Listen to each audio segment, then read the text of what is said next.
Matthew chapter 17, verse 1 to 13. And after 6 days Jesus taketh Peter, James, and John his brother, and bringeth them up into an high mountain apart, and was transfigured before them. And his face did shine as the sun, and his raiment was white as the light. And behold, there appeared unto them Moses and Elias talking with him. Then answered Peter, and said unto Jesus, Lord, it is good for us to be here. If thou wilt, let us make here 3 tabernacles, one for thee, and one for Moses, and one for Elias.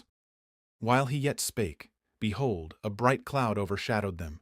And behold, a voice out of the cloud, which said, This is my beloved Son, in whom I am well pleased. Hear ye him.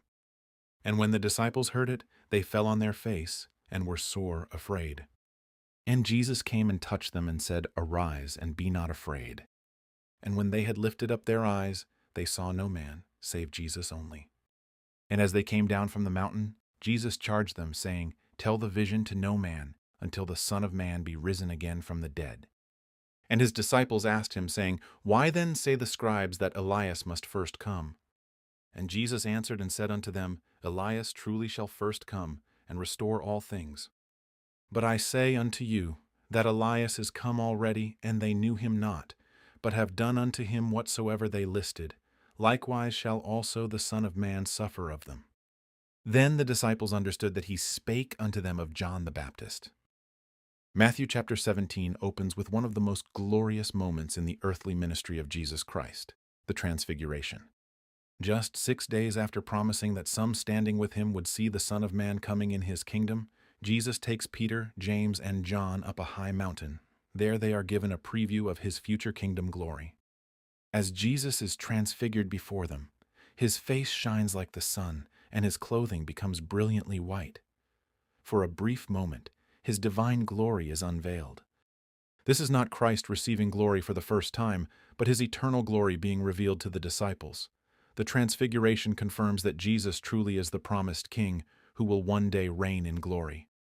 Moses and Elijah then appear speaking with Jesus. Moses represents the law, while Elijah represents the prophets. Together they testify that the law and the prophets point to Christ. Everything God had revealed beforehand finds its fulfillment in him. Peter, overwhelmed by what he sees, suggests building 3 tabernacles, placing Jesus alongside Moses and Elijah. Before he can continue, God the Father speaks from the bright cloud, declaring, This is my beloved Son, in whom I am well pleased. Hear ye him. The Father's words make it clear that Jesus is not merely equal to Moses and Elijah. He is the one to whom they both bear witness. The disciples are to listen to him above all others. The disciples fall on their faces in fear, but Jesus gently touches them and tells them not to be afraid. When they look up, only Jesus remains. This beautifully emphasizes that Christ alone is the supreme revelation of God and the central focus of faith. As they descend the mountain, Jesus commands them not to tell anyone about what they had seen until after his resurrection. The full meaning of the Transfiguration could not be understood apart from his death, burial, and resurrection. The disciples then ask about Elijah. The scribes taught that Elijah must come before the Messiah. Jesus explains that Elijah indeed will come and restore all things, but that Elijah had also come in the person of John the Baptist, who ministered in the spirit and power associated with Elijah's prophetic role. Instead of receiving him, the people rejected him, just as they would reject the Messiah.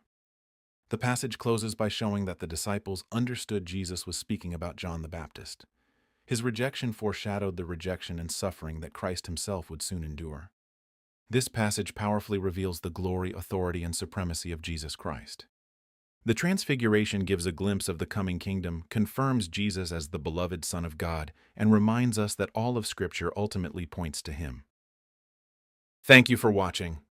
Subscribe for more KJV Bible Teaching. Until next time, search the Scriptures. Grace be with you.